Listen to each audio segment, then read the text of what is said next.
अस्सलाम वालेकुम, मैं हूं आपका मेज़बान समर अब्बास। आप देख रहे हैं मेरा यूट्यूब चैनल। नाजरीन, पाकिस्तान में गर्मी की शिद्दत में पिछले एक दो रोज़ से काफ़ी ज़्यादा इजाफ़ा हो चुका है और गर्मी की शिद्दत बढ़ने के साथ साथ जो सियासी हिद्दत है ये भी बतदरीज बढ़ती चली जा रही है। मई का महीना शुरू हो चुका है जो पाकिस्तानी सियासत के लिए बहुत ही अहम, एक और अहम महीना ऐसे मैं कहूँगा ये समझा जा रहा है।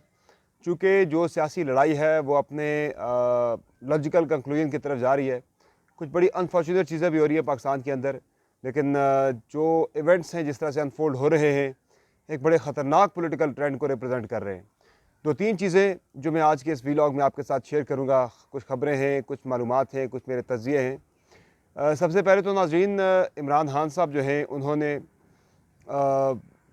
जो सारा मामला इस वक्त चल रहा है तौहीन मज़हब के मामले पर, उन्हें गिरफ़्तार करने की बात हो रही है। जो मदीना मुनव्वरा में हुआ मस्जिद नबवी में, वो किसी से ढका छुपा वाक़या नहीं है कि कुछ पाकिस्तानी थे मुश्तिल जो फ़ौरन से ही उन्होंने रिएक्ट किया वहाँ कुछ लोगों को देखकर।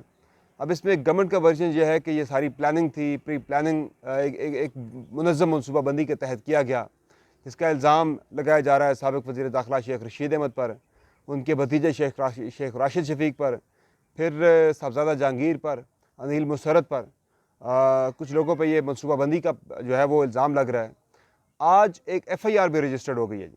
फैसलाबाद में एक FIR हुई है, फिर न्यू एयरपोर्ट थाने में भी एक और FIR रजिस्टर्ड हो चुकी है।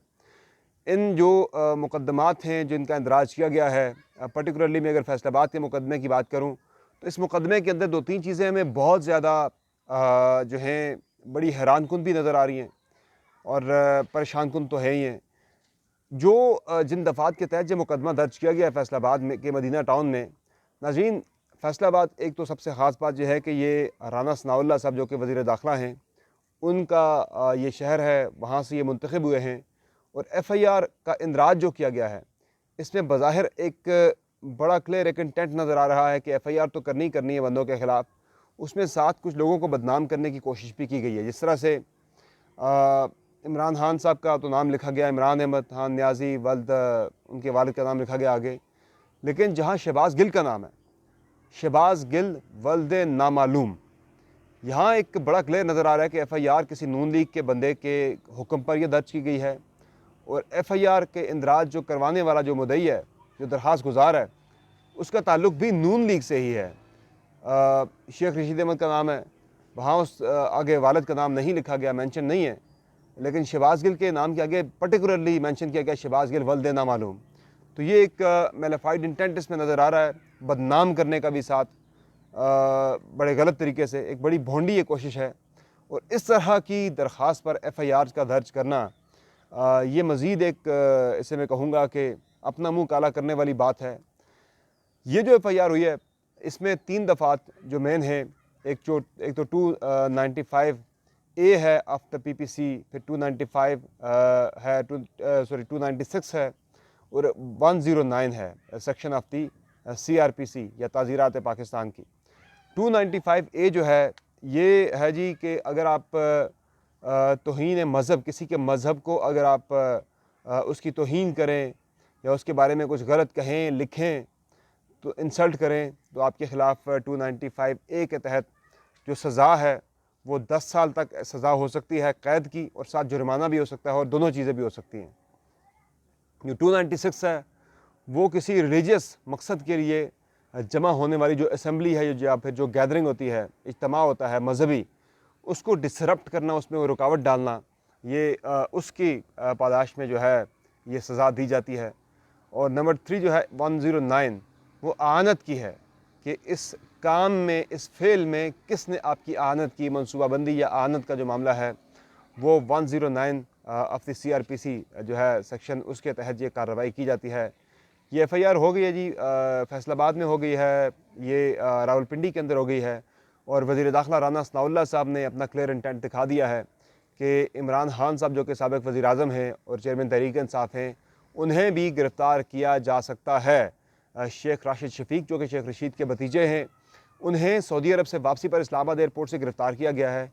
अब मकसद सिर्फ यहाँ पे सज़ा देना नहीं है, किसी जुर्म की सज़ा देना मकसद नहीं है, मकसद है ज़िज करना, तंग करना, लोगों को एक मिसाल कायम करनी, इसमें यदि प्योरली एक पॉलिटिकल इंटेंट जो है वो नज़र आ रहा है। एफआईआर के मतन के अंदर भी, फिर इस्लामाबाद एयरपोर्ट से पकड़ा गया है और जाके पेश किया गया जी अटक के अंदर। अब अटक की डिस्ट्रिक्ट कोर्ट के अंदर, फौजदारी अदालत के अंदर जाके अटक की डिस्ट्रिक्ट कोर्ट पे जाके पेश करना, ये एक और इसमें मेलिफाइड इंटेंट नज़र आ रहा है कि मकसद है जी तंग करना है, सही ठीक ठाक सबक सिखाना है। अटक के बजाय इस्लामाबाद के अंदर, पिंडी के अंदर भी किया जा सकता था, लेकिन नहीं, अटक के अंदर किया गया। जाके शेख राशिद शफीक को अदालत में पेश किया गया, वहाँ थाने में रखा गया है। वही अटक जेल वाली शायद हिस्ट्री दोहराने की कोई प्लानिंग हो रही है। और शेख रशीद साहब जो हैं, उनके एक मीडिया सेल के ऊपर छापा मारा गया है आज दोपहर। वो वहाँ पे ज़ाहिर खुद मौजूद नहीं थे, लेकिन एहलकार आए, देख के सारा कुछ चले गए। उनकी गिरफ्तारी के हवाले से भी राना सनाउल्लाह साहब ने कह दिया कि उन्हें भी गिरफ़्तार किया जाएगा। चूँकि शेख रशीद का ये बयान रिकॉर्ड पर मौजूद है, जब ये वाक़या हुआ उससे एक रोज़ पहले शेख रशीद ने ये कहा था, उससे 2 रोज़ पहले, कि देखना जब ये लोग मदीने जाएंगे, उम्रा करने जाएंगे, वहाँ इनके साथ क्या सलूक होगा, लोग इनको जो है ना बड़ा टफ़ टाइम देंगे। इस तरह की बात शेख साहब ने की थी। तो उससे ये शुबा उठता है कि ये इसके पीछे पूरी प्लानिंग थी। अब 2 चीज़ें हैं, अगर कि प्लानिंग है या प्लानिंग नहीं है। आपने एफआईआर का इंदराज कर दिया, गिरफ्तारियाँ आपने शुरू कर दी। अब पहले आपको इस मामले को इन्वेस्टिगेट करना चाहिए था कि आया एफआईआर है, आया इसमें प्लानिंग है, मुनज़्ज़म मनसूबाबंदी है या नहीं है। चूँकि बहुत सारे लोग ट्विटर पे भी मुझसे सवाल कर रहे हैं जी कि फिर क्या हाल है इसका। चूँकि मैंने तनकीद की थी एफआईआर के इंदराज को, मुकदमे के इंदराज को, कि मज़हब का इस्तेमाल जो दोबारा से किया जा रहा है सियासी मुखालिफिन को ठिकाने लगाने के लिए या फिक्स करने के लिए, ये मुनासिब हरकत नहीं है। तो इस पर बहुत से लोगों ने मुझसे सवाल किया जी इन लोगों ने तो साजिश की है, प्लानिंग की है मुनज़्ज़म मनसूबाबंदी के तहत हुर्मत रसूल सल्लल्लाहु अलैहि वसल्लम और उनकी शान में गुस्ताखी करना, रोज़ा रसूल की जो हुर्मत है उसकी गुस्ताखी करना, मस्जिद नबवी की, इनकी सज़ा तो बनती है। तो उस पर मेरा जवाब यह है कि पहले इस चीज़ को इन्वेस्टिगेट किया जाए कि आया कोई साजिश थी या नहीं थी। जैसे कि देखें ना, जुर्म का इर्तिकाब तो हुआ है। अब जिन लोगों ने किया, वहाँ पे हुल्लड़बाजी की, नारे लगाए, उन्हें तो गिरफ्तार कर लिया गया सऊदी हुकाम की जानिब से। चूँकि जुर्म जो है सऊदी अरब में हुआ है, तो इस जुर्म के इर्तिकाब करने वालों को मौके पर ही गिरफ्तार कर लिया गया। उन्हें डिपोर्ट किया जाएगा, पाकिस्तान भेज दिया जाएगा, उनकी वापस सऊदी अरब में एंट्री पे हमेशा के लिए ताहियात पाबंदी लगा दी जाएगी। उनकी सज़ा तो हो गई। अब पाकिस्तान के अंदर किसने मनसूबाबंदी की, ये शक की बुना पर किसी के खिलाफ एफआईआर करना, ये मेरे ख्याल से मुनासिब रवश नहीं है। आप पहले इस मामले को इन्वेस्टिगेट कीजिए, देखिए कि साजिश है या नहीं है। अगर साजिश निकल आती है, साबित हो जाती है, तो फिर आप ज़रूर मुकदमात भी कीजिए, गिरफ्तार भी कीजिए। फिर ये सख्त तरीन, ये घिनौना ये जुर्म है, इस जुर्म के इर्तिकाब करने वालों को सख्त से सख्त सज़ा दीजिए और उन्हें एक मिसाल जो है वो सेट कीजिए, एग्जाम्पल सेट कीजिए। बाकी इमरान खान साहब ने कुछ देर पहले प्रेस कॉन्फ्रेंस की। अच्छा, शेख रशीद साहब का मैं जिक्र ज़रा वाइड अप कर दूँ इस मामले को। शेख साहब ने यह कहा है कि उन्हें कत्ल करने की मनसूबाबंदी है जी। उन्हें कुछ लोग कत्ल करना चाहते हैं। 7 लोगों के नाम, जिसमें मियाँ नवाज शरीफ, मियाँ शहबाज शरीफ, राना सनाउल्लाह और कुछ दीगर लोगों के नाम जो हैं उन्होंने दिए हैं एप्लीकेशन में, जो कि इस्लामाबाद पुलिस को उन्होंने हवाले की है, जमा कराई है। और साथ जो एजेंसीज़ हैं, एजेंसीज़ को भी शेख रशीद साहब ने ये दरख्वास्त दे दी है, आगाह कर दिया है कि मुझे कत्ल किया जा सकता है। और इसके लिए जो 7 नाम हैं, वो 7 नाम उन्होंने फराहम कर दिए हैं पुलिस को भी इस्लामाबाद की, और इंटेलिजेंस एजेंसीज़ को भी। फिर इमरान खान साहब ने कुछ देर पहले प्रेस कॉन्फ्रेंस की है। खान साहब ने वाइट पेपर जारी किया है मुस्लिम लीग नून की मुबैना करप्शन और NRO 2 के हवाले से। खान साहब ये कहते हैं कि NRO 2 की तैयारी मुकम्मल हो चुकी है, नून लीग चूँकि इक़्तिदार में आ गई। अब उनका पूरा प्लान ये है कि ये जो साल 1.5 साल का इक़्तिदार उनके पास है, इसमें वो अपने ख़िलाफ़ मुकदमात को ख़त्म करें, बंद करें। और सबसे अहम चीज़ जो है उन्होंने ये की है कि जो खान साहब ने कहा कि जो तफ्तीशी अफसरान थे नैब में, FIA में, उनके तबादले किए जा रहे हैं। और शुबा इसमें यह है, प्लान इसमें यह है कि जो रिकॉर्ड है इन मुकदमात का, खान साहब ने कहा कि 40 से 45 अरब रुपए की करप्शन की है शरीफ ख़ानदान ने। तो जो रिकॉर्ड है, अहम तरीन रिकॉर्ड उनकी करप्शन का, जो पिछले 3.5 साल के अंदर इकट्ठा किया गया, वो रिकॉर्ड जो है वो गायब कर दिया जाएगा, मस्क कर दिया जाएगा, तमाम सबूत मिटा दिए जाएंगे करप्शन के, ताकि आइंदा दोबारा से अगर कोई गवर्नमेंट आए तो वो इनके खिलाफ करप्शन के मुकदमात को ओपन ना कर सके। अगर ओपन करे भी तो इन्हें सजाएँ ना हो सकें। तो इसे खान साहब ने NRO 2 का नाम दिया है।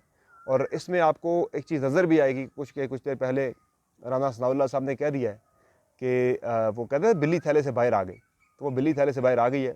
राना सनाउल्लाह साहब ने यह कहा है कि मियाँ नवाज शरीफ की सज़ा को ख़त्म करने का इख्तियार भी गवर्नमेंट रखती है, इस सज़ा को मुअत्तल करने का इख्तियार भी गवर्नमेंट रखती है। तो ये तो नज़र आ रही है चीज़ें, ये अब गवर्नमेंट करेगी। पासपोर्ट जारी हो गया, वापस आएंगे तो उनकी सज़ा को मुअत्तल किया जाएगा, सज़ा मुअत्तल करके मियाँ साहब जो हैं वो अपने घर के अंदर रह सकेंगे। ये सारी चीज़ें जो हैं अब वो ये हो रही है। काफ़ी ज़्यादा इसमें रिलीफ जो है वो शरीफ ख़ानदान के लिए और पीपल्स पार्टी के जो लोग हैं जिनके ख़िलाफ़ मुकदमात कायम हैं उनके हवाले से भी काफ़ी ज़्यादा रिलीफ है, जिसे NRO2 का नाम दिया जा रहा है। एक चीज़ खान साहब ने गलत किया है, वो ये किया कि फ़राह गोगी के मामलात को खान साहब को डिफेंड नहीं करना चाहिए। फ़राह खान जो है उस पर प्रिंसिपल पोजीशन ये होनी चाहिए कि वो हाँ मेरी बीवी की दोस्त है, अगर उसने कोई करप्शन की है तो उसे मुकदमात का सामना करना चाहिए ऑन मेरिट।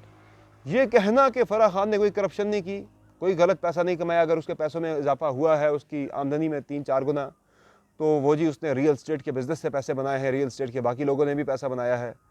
तो ये जो डिफेंड करना है फ़राह खान जैसे किरदारों को, मेरे ख्याल से इमरान खान साहब अपनी सियासी साख को, अपने पॉलिटिकल कैपिटल को नुकसान पहुंचाएंगे, फ़ायदा नहीं होगा, ये उनके लिए नुकसानदेह हो सकता है। बाकी कुछ देर पहले एक बयान मेरी नज़रों से गुजरा हनीफ अब्बासी साहब का, जो कि रावलपिंडी से उनका ताल्लुक़ है, ख़ुद भी एफिड्रिन केस का सामना किया, सख्त सज़ाएँ उन्होंने काटी बग़ैर किसी जुर्म के साबित होने के, ज़्यादती हुई उनके साथ भी कि जुर्म साबित हुए बग़ैर सज़ा काटी। जुर्म अगर साबित हो जाता है एफिड्रिन के मामले पे तो फिर तो सज़ा बिल्कुल होनी बनती थी। अब उन्होंने जुर्म किया या नहीं किया ये तो मैं बिल्कुल नहीं कह रहा कि किया या नहीं किया, लेकिन सिर्फ मुल्ज़िम होने की हैसियत से किसी को सज़ा देना मेरे ख्याल से ये मुनासिब रवैश नहीं है। साबित करना चाहिए था ये जुर्म, फिर सज़ा देते, फिर मज़ा आता। जुर्म के साबित होने के बगैर सज़ा नहीं होनी चाहिए थी। लेकिन हनीफ अब्बासी ने बयान दिया जी, वो काफ़ी कड़े हुए हैं, काफ़ी तपे हुए इस गवर्नमेंट के ऊपर। वो ये कहते हैं कि उन्होंने कहा है कि शेख रशीद के वाले से कुछ वीडियोज़ हैं उनके पास, वो वीडियोज़ वो मंजर आम पर लेकर आएंगे। और जो सबसे ख़तरनाक बात की हनीफ अब्बासी ने वो ये की कि जो बंदा शेख रशीद की विग लेकर आएगा उससे नक़द इनाम दिया जाएगा। अब ये बड़ी ज़्यादती वाली बात है, ये इस तरह की हरकत नहीं होनी चाहिए। इससे हम पाकिस्तानी सियासत को मज़ीद दागदार करेंगे, मज़ीद गलाज़त इसमें लेके आ रहे हैं।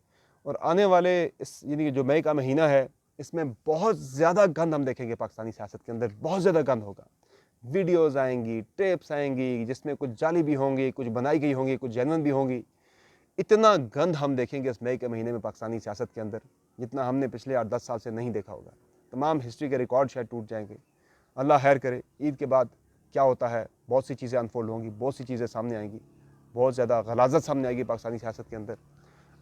दुआ यही है कि ऐसे हालात पैदा ना हो कि पाकिस्तान के अंदर किसी और तरफ चीज़ें चली जाए, किसी खाना जंगी की तरफ चली जाए या किसी और के टेक ओवर की तरफ चली जाए। बहरहाल जो भी है, अल्लाह पाकिस्तान के लिए सारी चीज़ों को बेहतर करे। इजाज़त दीजिए, अल्लाह हाफ़िज़।